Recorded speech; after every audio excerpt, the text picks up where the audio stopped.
मिट्टी के पुतले बने भगवान, सरफरोशी नेकी बंदगी, भूल चुके हैं हम वो रास्ते, लेकिन उनकी आवाज फिर भी पुकार रही है। कलाकारों की कल्पना और कर्ज से बना ये देश सिर्फ अपनी जहन पे कायम है। दुनिया की नजर हम पर टिकी है, सारी कायनात हम पर रुकी है, बची सिर्फ सत्य की बुनियाद है। Tell the truth and trust the people. Are we really that proud of our country? What do we all really think? The power of the dark side forces us to ponder for much longer. Freedom, inclusion, unity. इनका मतलब क्या होता है? भ्रष्टाचार, आतंकवाद, गुर्बत और बेरोजगारी, लेने के नाम मुझसे निकले गाली, subversive inactivity that dulls our nation's potential. Where the minds are full of fear, the heads held low, where knowledge is extensive, where the world is broken into fragments by narrow domestic walls, where words come out from depths of falsehood, our leaders don't trust us with the truth, we don't trust them to lead, and tirelessly we strive to shackle ourselves in mediocrity and greed, where the clear stream of reason has lost its way into the dreary desert sand of dead habit, where the mind is poisoned and led into ever more depraved corruption. In that hell of a prison, my father, I fear my country has gone to sleep. Ab kya soch rahe hain? Time to vote.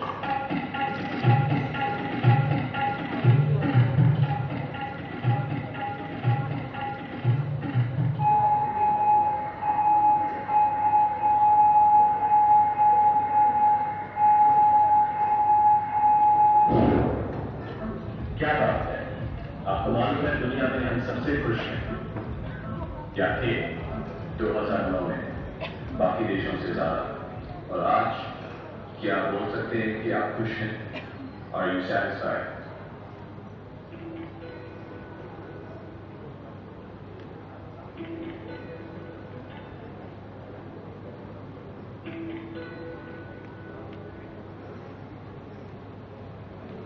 Once more, I'll ask everyone, are you satisfied?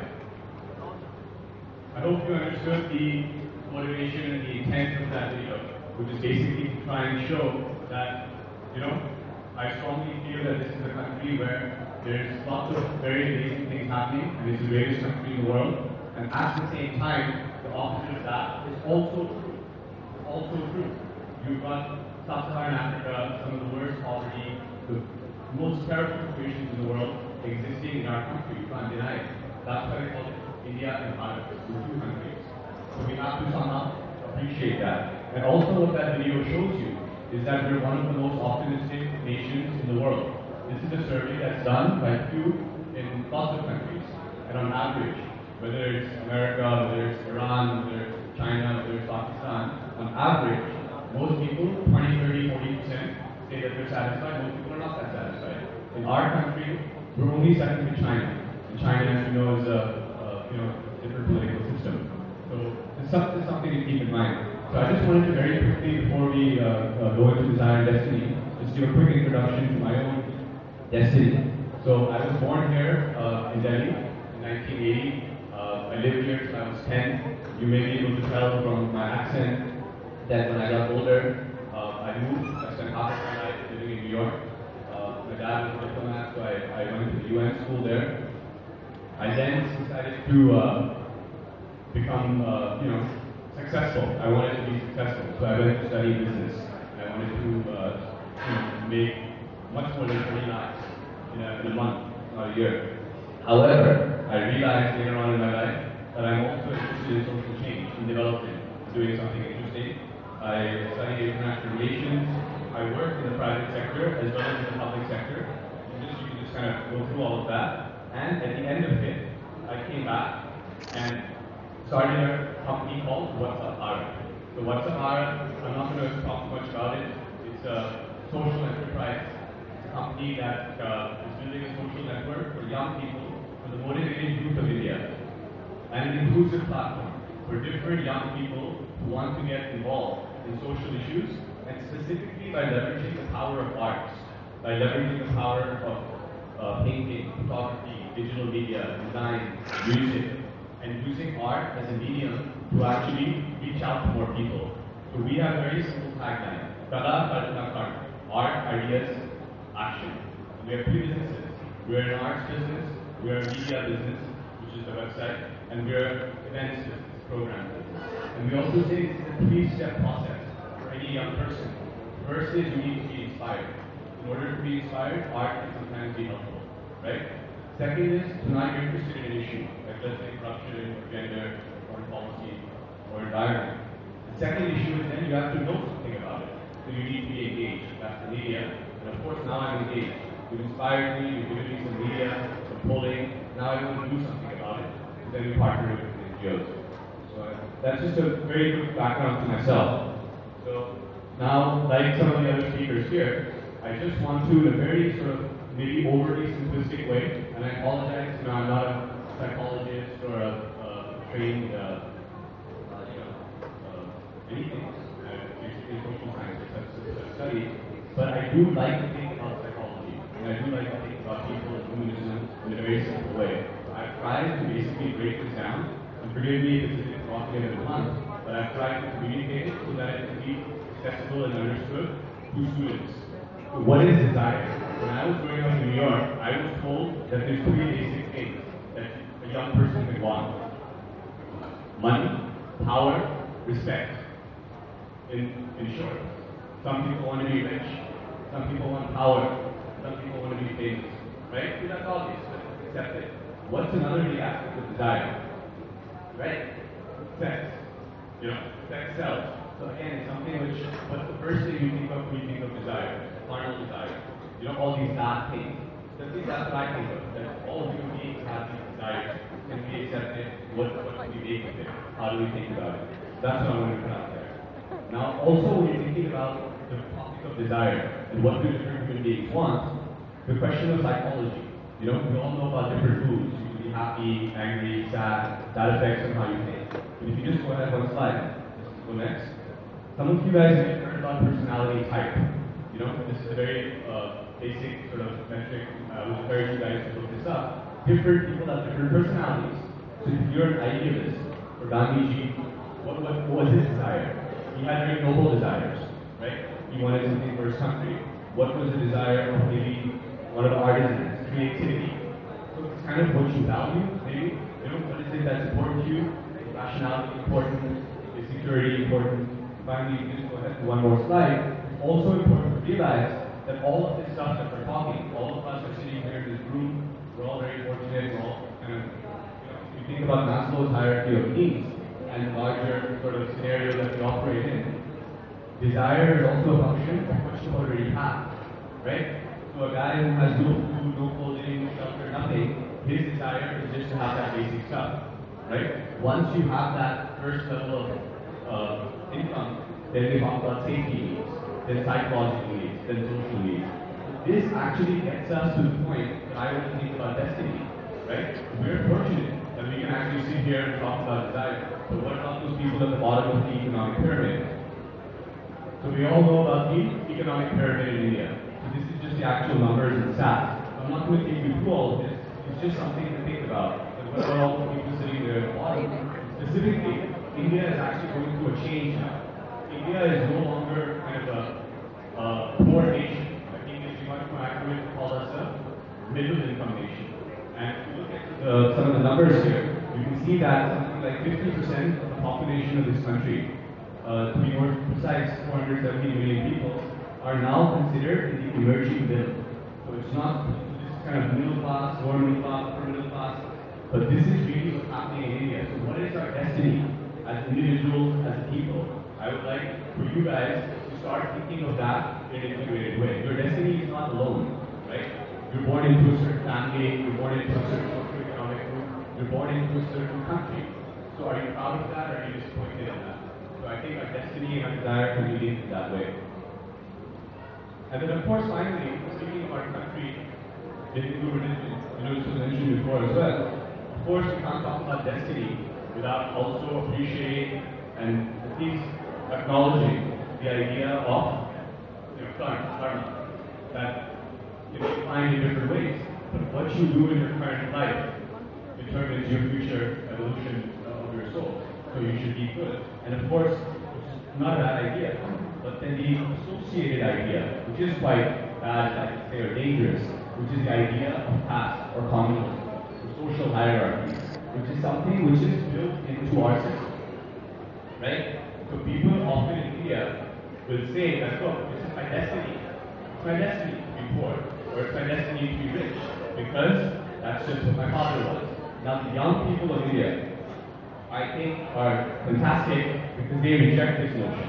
Right? Many people in India are rejecting this notion, and especially young people. And all of us know about the demographic dividends and how many young people there are in India. But I think one fact that sometimes gets overlooked is that the demographic dividend is actually very much skewed towards rural India. The last 20, 30 years have seen the demographic dividend occur in places like Kerala, Gujarat, Maharashtra, other states, which are, like I say, this high growth states. In the next 15, 20 years, something like 60 to 90% of the growth in the addition of the workforce is going to come from the 5 and 18 states. So this is exactly where we're worried about right now. The domain that you all come from, that we all come from, this is a much more important issue. This is sort of the crux of the debate. Some of you have seen that title, and it was a bit provocative. What does that mean? So I just want to quickly mention this New York Times did a study recently where they basically summarized 50 years of research, and they said that psychologically, a lot of psychologists here in the room, the peers who introduced, they said that there used to be 3 different groups: children till 20, adults 20 to 50 or something, and then older people. Then they said, wait a minute, between 20 and 50, it's a pretty big age group. This is actually 2 groups. Between 20 and something like 35, you have young adults. Young adult is a new kind of category. So what does that mean? Or how do you figure out your life partner? Or if you put it in a more crude way, long or quickly, the personal life and your income. All young people all over the world have to deal with this issue, right? And this is not just elite. This is not just middle class people. This is not just rich people in America and in India. Even people who are having child marriages. A person, like my business partner, right? I started with a gentleman called Arvind Kavadia, who's coming from a very different background from me. Now, Arvind had a child marriage. Arvind, who had a child marriage, he was married when he was 18 years old. Okay? Arvind was asked by his father to not go to college. It's not asked, that's a nice way of putting it. He was taken out of school and put in the family business, which is managing the arts and crafts business. Right? So a lot of such people, these 2 choices get taken away from them. They don't get that time to figure out what should be their career. They don't get that time to figure out what is their certain consistency, and all of that. So this is something very, very important to remember, that this is a true psychological theory, and all young people are thinking about this stuff. So you can't run away from it. So getting paid, I think, is the obvious part. All of you understand the importance of jobs, education, services, technology, skill development, thing. I want to look at the other part. What does this mean? This issue of gender. I think you just mentioned as well that Mr. Gomes in an extremely detailed way. I think it's the most critical issue affecting our society. For one, the getting paid part is not in my hands. It's not in our hands, right? Those of us who are entrepreneurs, job creators, people who are working, we can do our little bit, but this is really something for the government, for the society to do. We have to save the country and give them jobs. What about the cultural part? This has nothing to do with government. This is what's happening in our families, what's happening in our homes, how are we dealing with each other, right? It covers a multitude of issues. Relations towards women, we talk about security of women, women in the workplace, couples, female genocide, LGBT issues. So we strongly feel that this is a sign that something is wrong with the society.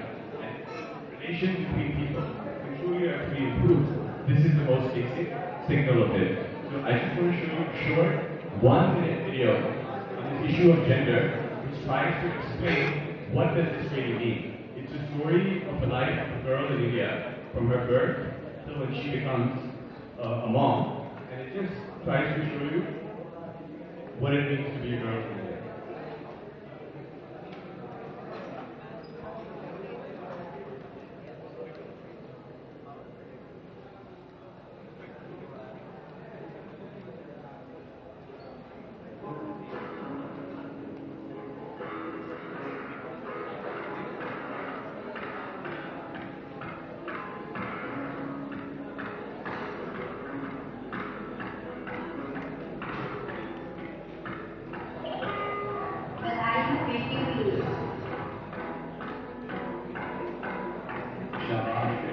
Raju अपना lunch खाएगा मेरा पानी का है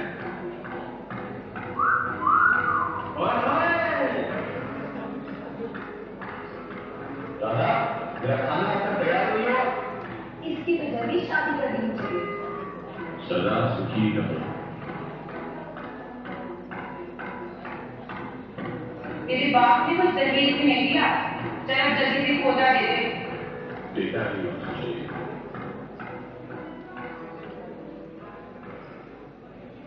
लड़का है या लड़की फिक्र मत करो बेटा सब भगवान के हाथ में छोड़ो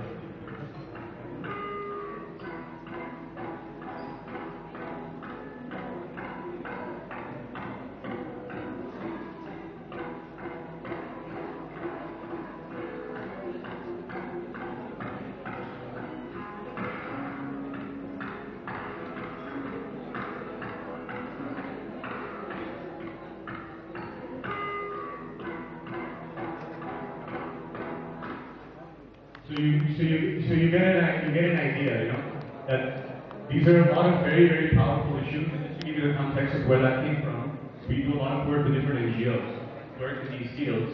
So we had a lot of them come together for gender, sexuality and rights at What's Up Heart. So this was our attempt to try and explain to these NGOs that you need to connect with the other side of the audience. I'm going to be a little bit more blunt.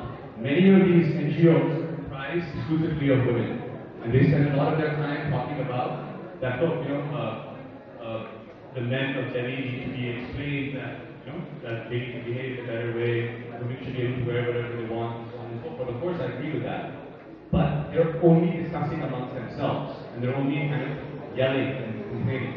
And if you talk to policemen, are the most important resource or stakeholder in this. I talk to policemen all the time in Moscow Village. And all of them will tell you the exact opposite of what, you know. So you need to get them in a room together, and unless you do that, nothing is going to happen. So this is what we feel. Real dialogue needs to happen between the genders. People need to talk about these issues. And as I mentioned earlier, that this is how social boundaries are going to be broken. This is not an issue just for the elites. This is very much an issue that affects all of us. And if you actually work on this, this is how our society can actually be connected. And this is, as I said, stop talking about people as if they're rich, they're poor, they're medium, they're Hindu, they're Muslim, they're Christian, they're black, white, yellow, green, blue, purple, orange. This only divides people. The correct way of thinking about it, you're including people, as we figured out, was if you're not a 9-to-5 corporate, stooge, what are you going to be? What are your choices in your life? अगर आप एक normal job नहीं करने वाले हैं, आप जिंदगी में कुछ इंटरेस्टिंग करना चाहते हैं, कुछ बनना चाहते हैं, आप क्या कर सकते हो? मेरे हिसाब से आपके पास सिर्फ 3 choices हैं, right? Some people are creative. I want to make a movie. I want to make a painting. I'm an artist. I want to do something with my life. Some people are intellectual, right? They can be a writer. They can be a teacher. There's some ideas that they want to share with people. And some people can be entrepreneurs. You know? Now, what is common amongst all three? All three of these folks are taking a risk. None of them is getting a payment in the short term. But if they do well, these are the people who are famous, who are successful. The Hussein's, whatever the Vikram said, Steve Jobs. But after decades of hard work, you know? So it's just something to keep in mind. When you meet an artist, when you meet a writer, when you meet an entrepreneur, always remember, this is a very important thing that unites them.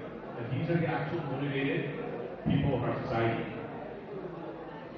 And finally, just to conclude, I know this is a bit of a scattered kind of thing, but since we are talking about social change, one very important thing that you must understand when you think about the destiny of India is what are the issues that you want to talk about.